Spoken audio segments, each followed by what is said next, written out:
Hey guys, a couple of folks have asked to see an EDC video. Yeah, I don't really change too much about my EDC because I'm not really enthusiastic about much else apart from the knife. So the other stuff I've got just kind of works, and so most of it's not really changed since the last video. But there might be some new viewers on deck, so I'll show you anyway. All the stuff that I've got on my body and all the stuff that I'm sort of using day to day for all my various things. So let's get into it. At the end of the video, I might just to keep it interesting, maybe I'll do my top 5 knives at the moment. That might be something to see for everyone else. Alright, let's get to it. My pen is a Karas Customs Render K. It's a screw cap ballpoint pen.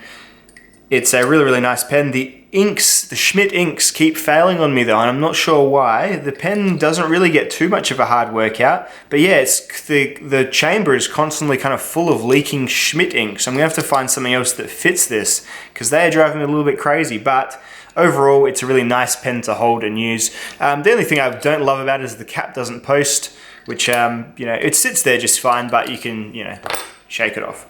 That's about the only thing. Everything else about it is really nicely made, basic pen, and it has just done the trick for the last couple of years for my EDC. My other 2 pens from Karas Customs also are clicky types, and the clicky is above the pocket clip obviously, so it's just a lot sticking out of your pocket, really quite noticeable. So I've usually taken this one for my EDC pen. So the wallet is a Ophine Mir gun deck wallet. These are all over YouTube. I think a whole bunch of guys got sent them for free from maybe the company or something to do reviews of. This one, I didn't buy it, but I sent a guy a bag. I think he won a contest or something ages ago, Chris. I think it was like 2 years ago maybe. And he sent these in return, which were like, they've just not left my rotation. Just awesome choices. This is just the perfect little thin wallet for me because I sit on my wallet, I'm a back pocket wallet guy. And it just keeps my cards in it and maybe a really finely scrunched up note. So get to the cashier and you're just like, oh, I've got a note, hold up. And you uncrumple this $20 bill and give it to her and it springs back into a rolled up position. Terrible person, worst customer ever. But yeah, this wallet does a good job of being sat on all day and not really causing me any back problems. So good job, love that wallet. The phone is the iPhone 8. This is an excellent phone for being a camera. It shoots 4K in 60 frames per second as normal video. It shoots slow motion. You go into your settings. You can shoot slow motion in, I think, 720 at 240 frames per second. It's absolutely, so you can, yes, slow-mo 1080p at 240 frames per second, or 1080p at 120, or 720 at 240. So really cool camera settings. And then just, yeah, basic camera can be in 4K at 60 frames per second. So pretty darn good, I must say. And then the rest of my stuff, like my social medias, are on it too. So I am an Instagram and YouTube guy. I don't do any other social medias. I used to have Facebook, and Facebook just is a mess. It's just garbage for a lot of reasons, but yeah, mainly just because of the way that they run it and the sort of stuff that you just see springing up all over it. It's just rubbish. And yeah, and then of course I try and keep track of my emails on it. And on that, I use my emails and my YouTube Creator Studio to sort of run the channel. Emails is probably on its way out. I'm just not able to stay on top of it. My email address was sitting for way too long on my YouTube About page, and it just gets blown up. It is just in a constant state of just all the time, and the filters are okay, but geez, it doesn't catch most of the stuff that I wish it would. So emails, yeah, I probably do a light skim of them every so often, but no. And then, yeah, so generally I'm doing it just through my YouTube comments. Even on Instagram, like at any given time, I've got like, you know, once you're friends with someone on Instagram, their messages go straight to you. But otherwise, in my filtered one, there's always like probably 90 or so messages in there, and it's just too much. Just too much. I'm happy. I might be missing some amazing opportunities, but it's just too much. So I'm trying to stay on top of it, but the phone helps me largely. But yeah, the Creator Studio app, I would suggest if you're a YouTube guy, you can keep on top of your dashboard, which is just everything, or you can go into your actual videos and make changes to them. So you can do your thumbnails really easily on this. Just upload them straight to your phone from like whatever I'm using. I use Typorama to make my like my thumbnails and stuff, because you can make them YouTube sized thumbnails, so you can do like really cool stuff with Typorama. So that's what I've been using to sort of maintain the channel and try and keep track of correspondence. But as the channel gets bigger, it gets harder. Anyway, enough digressing. Let's get back to the video. My keys are pretty unremarkable. This is the only torch I really carry. Like, I would say, I'd be lying if I said I took any other torch with me as an everyday carry torch. When I say everyday carry, this is the actual stuff that I have every day. This isn't like the oh yeah, and I also carry this first aid kit on me every day. This is about as honest as these videos get, I would say. This is my own little torch. It's just a 100 lumen little through night. As I said, I'm not a big enthusiast on torches. This one just works for me. I'm happy to, I don't care about it not having a clip. It just sits on my keys. I just do this. That's all I do, and it's absolutely fine. It's an expensive one. I still subscribe to the buy once, cry once kind of thing. It's been completely bomb-proof. It's really beaten up. It sits on my keys every day. No worries at all. The other things of interest on my keys are this pair of tweezers, which I use to pull out my ear hairs at a moment's notice, because I'll just put my finger to my ear. I'm getting those like really thick ear hairs. Yeah, so I'll pull them out. Sometimes I can get them by myself without even looking. No mirror required. Pretty awesome skills there. And then I've got this little capsule here, which only because it saved someone I was with once, and I just keep a little nausea, pretty much anti-diarrhea thing in there. In my job, we go pretty remote sometimes, and the guy I was with just had a funny stomach, and I said, hey, take this, it should do the job until we get back. And it did. It got back. It kept us sort of pretty clear for like maybe 3.5 hours or something.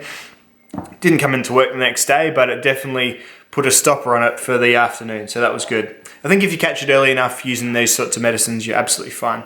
This is the knife. It is a Mastrop Laconico Keen. This is a pretty fancy knife. Again, like, I'm actually using this one, but this is probably more of a collector piece. They're sort of somewhat limited runs, but I would definitely encourage you, if you get one of these, to actually use it, make it your EDC knife, and actually carry and cut stuff with it and test it. This is doing really well. This is really one of my favorites. There is not really much at all I dislike about it. Initially, I was a bit like, oh, there's no jimping on the flipper tab, and being really fussy about that sort of stuff. And I also had that sort of whole thing of, oh, the blade is thick, so therefore it's not going to cut. False and false. Both of them are absolutely fine. It flips great. It cuts great. It carries really well. I think I'm just a bit of a lover of Laconico's designs as well. Love the purple. It's just different. It really pops.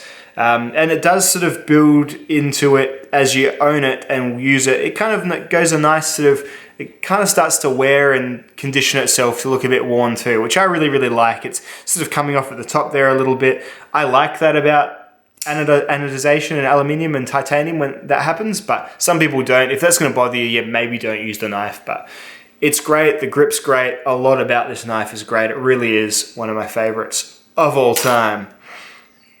Thanks, really Laconico. Very cool. And then last of all is my Victorinox INOX watch. This is about as basic as you can get. It's pretty overbuilt. I would like it to not be as heavy, but it's made to be frozen in a block of ice and all that gimmicky stuff for the ads.